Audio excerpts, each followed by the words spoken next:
Bluetooth speakers are quickly replacing headphones as the most ubiquitous consumer electronic device on the market. I've personally got Bluetooth speakers everywhere in my house, even have one in my shower head. And now I'm going to have them coming out of my light sockets because this company, AWOX, has developed the Streamlight. This is a Bluetooth speaker light bulb, and it's a little bit big. So let's see how this works out. So this is what you get in the box. Here's the light, here's the remote control. The remote control is remarkably simple. You've got power on and off switch with volume up, down, and mute.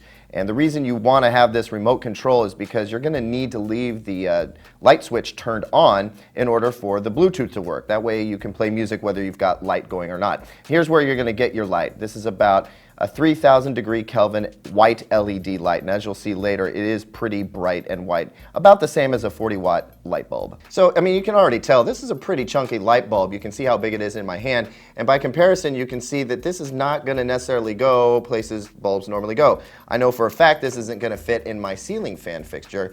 So what about something like this, a typical little light fixture you might find in any home? Let's screw it in and see what it looks like. And yeah, it's a little unwieldy, a little heavy.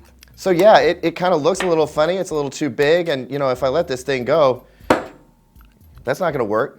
So obviously you're going to need a pretty big light fixture, or maybe like a deep recessed can light, or even the porch. This would work great on the porch for music and lighting. It pairs up super easy. I mean, we were up and running within a matter of seconds. So how does it sound? Well, it's not remarkable. I mean, there's not a whole lot of clarity there. The treble's a little rolled off, and of course there's no bass.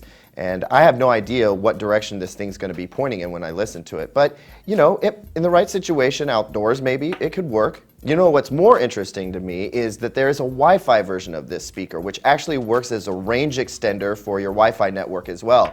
That makes a whole lot more sense. Plus, you can play the same music through multiple speakers in a home with that particular model. So this speaker is brand new. Pricing hasn't even been listed yet, but we're going to put it through its paces and see how it does. Check back to Digital Trends for a full review.